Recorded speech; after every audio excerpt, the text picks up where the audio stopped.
Dua kekalahan berturut-turut tidak bisa diterima untuk tim sekelas Manchester City. Tim ini memiliki skuad yang lengkap dan seharusnya mereka bisa mengalahkan siapa saja. Namun, ketidakkonsistenan dan cedera pemain mempengaruhi hasil-hasil mereka. Dan itu semua tidak terlepas dari beberapa masalah yang mencolok pada setiap pemainnya. Siapa saja pemain itu? Mari kita bahas. Kita awali pembahasan ini dengan Matheus Nunes. Kelemahan terbesar orang ini adalah dia bukan seorang bek kanan asli. Sejauh ini saya merasa dia telah melakukan pekerjaan dengan sangat baik, mengingat dia dimainkan di luar posisinya. Sekarang saya tahu beberapa penggemar City masih kecewa dengannya karena dia bisa menjadi beban pertahanan. Dalam hal menyerang, dia baik-baik saja, karena pada akhirnya itu adalah gelandang tengah yang bermain sebagai bek kanan. Jadi ketika dia berbalik ke dalam atau dia melakukan lari tumpang tindih ini, dia hebat. Maksud saya berapa kali kita melihatnya mengumpan bola ke Haaland dan langsung mencetak gol.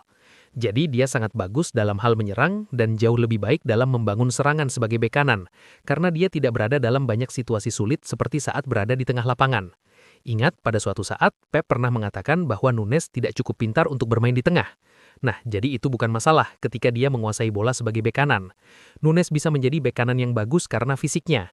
Masalahnya adalah dia bukan pemain yang cocok bermain di tengah karena dia tidak cukup pintar. Tapi tentu saja dia akan menjadi beban pertahanan di beberapa kesempatan. Namun itu bukan sepenuhnya salahnya, karena sekali lagi, bek kanan bukanlah posisi alaminya. Tapi itu adalah kelemahan yang mencolok dan itu adalah salah satu alasan mengapa City cenderung mudah kebobolan. Sekali lagi, saya sebenarnya berpikir dia telah melakukan pekerjaan yang sangat baik. Ada beberapa pertandingan di mana dia sangat bagus, sangat agresif, dan bisa bermain fisik, karena dia pria yang lebih besar dan tinggi. Tapi ingat, akan selalu ada inkonsistensi ketika Pep memainkan seorang gelandang di posisi bek kanan. Sekarang kita akan membahas Abdulkadir Kusanov. Kelemahan orang itu adalah dia terkadang terlalu agresif dan kurang berpengalaman. Pasca cedera Gvardiol dan Ruben Dias, ia terlihat lebih sering dimainkan Pep Guardiola di lini belakang City, guna menyesuaikan ke dalam tim. Sebelum gabung ke City, ia bermain beberapa pertandingan di Ligue A Prancis. Tapi ingat, dia membuat lompatan besar di awal kariernya untuk bermain di 5 liga top besar Eropa. Jadi meskipun dia sekarang bergabung ke City, dia masih sangat awal dalam kariernya. Kusanov tidak sebaik Matheus Nunes dalam mengontrol bola, tapi di sisi lain dia monster dalam bertahan. Dia cepat, agresif, dan hebat dalam berduel, baik di udara maupun di darat. Tentu saja seperti yang saya katakan, salah satu masalah lainnya adalah dia terlalu agresif. Tapi itu sesuatu yang bisa dia pelajari untuk dikembangkan dan dikurangi seiring bertambahnya jumlah pertandingan yang dimainkannya. Dia butuh lebih banyak pengalaman, dan sekarang adalah momen yang tepat untuk menambah waktu bermain, walaupun itu beresiko. Lalu ada juga Rico Lewis. Nah, kelemahan terbesarnya adalah dia bukan pemain yang berbadan tegap. Terkadang dia bermain sebagai bek kanan terbalik. Dan jujur saja itu terjadi padanya dimanapun dia bermain. Baik di posisi bek kanan atau di tengah lapangan, akan ada pertandingan di mana tim lain akan mendominasinya secara fisik. Dia pemain yang bagus secara teknis dan cerdas, tapi itu akan selalu menjadi masalah setiap kali dia berada di lapangan. Tidak peduli posisi apapun. Kemudian kita beralih ke bek kiri. Sekarang saya sebenarnya berpikir Nico O'Reilly sangat bagus di sebagian besar aspek. Saya akan mengatakan kelemahannya sekali lagi adalah kurangnya pengalaman. Dia perlu memainkan lebih banyak pertandingan. Sama seperti Nunes, ini adalah pemain yang dimainkan di luar posisi aslinya. Ingat, dia berasal dari akademi tim sebagai gelandang. Baru sekitar 1,5 tahun dia bermain sebagai bek kiri, karena eksperimen yang ingin dilakukan Pep Guardiola. Saya pikir dia hebat di posisi itu. Sekali lagi, pemain lain yang hebat dalam menyerang dan jauh lebih baik dalam bertahan daripada pemain seperti Matheus Nunes. Dia hanya perlu lebih banyak bermain dan berkembang lebih jauh, terutama jika dia akan bermain dalam peran baru yang tidak dia mainkan ketika masih muda. Kemudian dengan Nathan Ake, saya akan mengatakan kelemahannya adalah usia. Dia masih bagus di pertandingan tertentu, bek tengah level atas di hari-hari terbaiknya, tapi dia bukan orang yang sama seperti dulu di tahun 2023.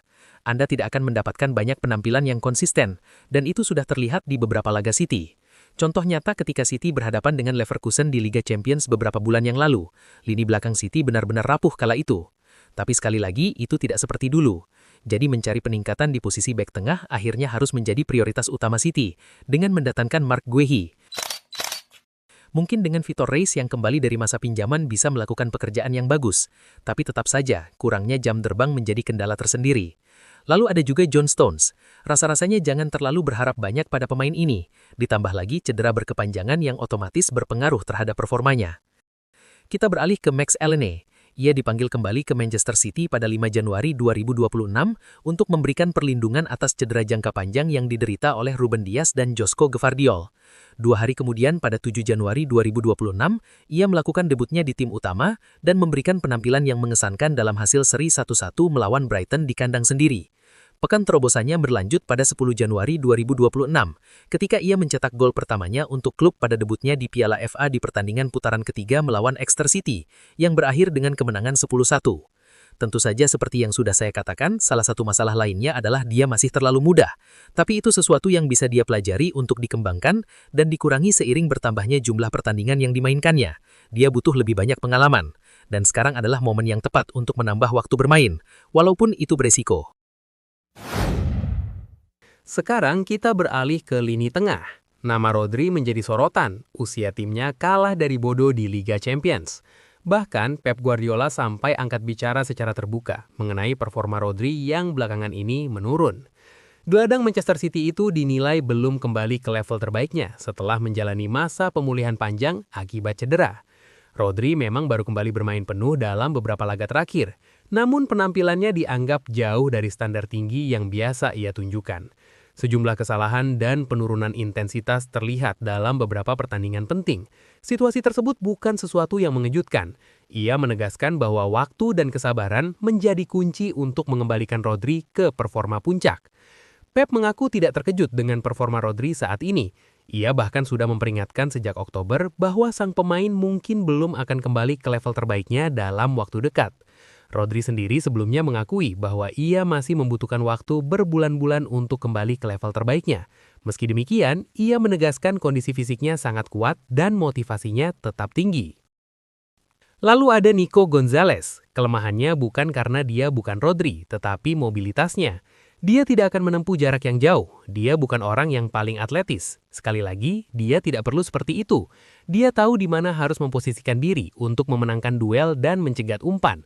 Tetapi akan lebih baik jika ada lebih banyak pemain di sekitarnya. Karena Nico Gonzalez adalah pengatur tempo. Dia sangat bagus dalam menerima bola di antara garis pertahanan, mengendalikan jalannya pertandingan. Dia hebat dalam berduel, tetapi dia tidak terus-menerus melakukan itu, lantaran ia bukan pemain yang paling atletis. Jadi itu harus menjadi perhatian bagi City ke depannya. Mereka mendapatkan pemain sebagai pengganti Rodri, tetapi sekarang tampaknya mereka membutuhkan orang lain untuk bermain di samping Nico. Sekali lagi dia melakukan banyak hal dengan hebat. Dia bahkan menambahkan gol ke dalam permainannya.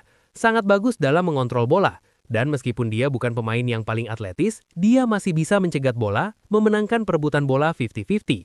Tetapi melawan lini tengah yang lebih atletis, dia mungkin akan kesulitan. Dan kita telah melihatnya kesulitan, terutama jika City tidak mendikte tempo permainan. Sebaliknya, jika City menguasai bola dan mengontrol penguasaan bola, lawan tidak akan bisa merebut bola darinya. Tetapi jika mereka bermain melawan tim yang sangat langsung yang akan menghukum dalam transisi, Nico tidak akan mampu menghentikan mereka secara konsisten. Sekarang kita sampai pada pemain sayap depan, Savinho, pemain yang sangat tidak konsisten. Sekali lagi, orang-orang lupa bahwa dia masih sangat muda, jadi ini adalah bagian dari proses pengembangan. Saya masih berpikir dia pemain yang sangat berbakat. Maksud saya, tidak banyak pemain sayap seusianya yang lebih baik darinya. Dia hanya butuh lebih banyak waktu untuk berkembang. Kurangnya pengalamanlah yang menyebabkan ketidakkonsistenannya. Itulah yang menyebabkan pengambilan keputusannya yang buruk, dan mengapa beberapa penampilannya tidak sesuai harapan. Karena ketika saya menonton pemain ini di Girona, dia luar biasa, dan dia masih memiliki semua keterampilan dan kualitas untuk menjadi pemain sayap kelas dunia. Dia butuh waktu bermain, tetapi inilah bagian yang sulit. Pep tidak akan menunggu pemainnya untuk berkembang. Ketika Pep memberi Anda kesempatan terbatas, Anda harus memanfaatkannya sebaik mungkin. Dan Savinho sayangnya belum melakukannya secara konsisten. Saya pikir dia akan menemukan solusinya, tetapi saat ini dia perlu lebih baik dalam kesempatan terbatas itu. Dia perlu tahu kapan harus menggiring bola, kapan harus mengoper, kapan harus melewati pemain sayap lawan, dan kapan harus mengoper bola ke rekan setim. Saya juga mengatakan hal yang sama untuk Oscar Bob. Perkembangannya benar-benar terhenti karena cedera. Jadi untuk kembali ke level permainannya sebelumnya, dia perlu bermain lebih banyak. Dia memang tidak memiliki banyak pengalaman, dan terutama jika Anda ini bermain dalam sistem Pep, Anda membutuhkan IQ sepak bola tinggi atau banyak pengalaman.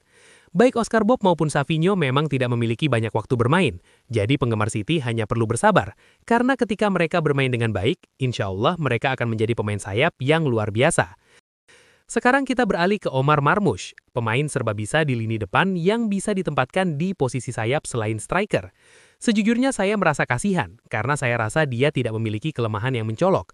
Maksud saya masalahnya adalah dia datang untuk bermain sebagai striker, tetapi ketika Anda tahu satu tim dengan Haaland, sulit untuk menggantikannya di starting 11 jika Anda tidak meledak. Situasinya sangat mirip dengan Julian Alvarez. Jika Pep ingin memainkan Marmush dengan Haaland, maka dia harus main di luar posisi. Saya pikir dia bisa bermain di kiri, tetapi dari apa yang saya lihat, Pep tidak mempercayainya. Jadi saya berasumsi bahwa kelemahan terbesarnya adalah IQ sepak bola. Bukan berarti dia pemain bodoh. Maksud saya mungkin dia butuh waktu untuk sepenuhnya menyesuaikan dengan sistem Pep. Itulah satu-satunya alasan mengapa saya melihatnya tidak selalu bermain di sayap kiri. Ditambah faktanya Doku bermain luar biasa di posisi itu. Saya pikir dia hanya tidak mendapatkan cukup kesempatan karena faktor-faktor yang saya sebutkan. Ini hanya waktu yang kurang tepat dan sedikit situasi yang kurang beruntung. Ketika dia bermain, sulit untuk menilainya. Pengambilan keputusannya bisa lebih baik, dia bisa lebih mematikan, tetapi sekali lagi, dia melewatkan sebagian besar musim karena cedera, dan dia tidak mendapatkan banyak kesempatan karena dia adalah striker pilihan kedua. Itulah sekilas ulasan tentang permasalahan dan kelemahan pemain City yang telah kita simak bersama. Jika kalian ingin berpendapat berbeda atau sekedar dukungan, silakan ketik di kolom komentar di bawah. Terima kasih sudah menonton hingga detik ini, dan tunggu ulasan menarik lainnya di video selanjutnya.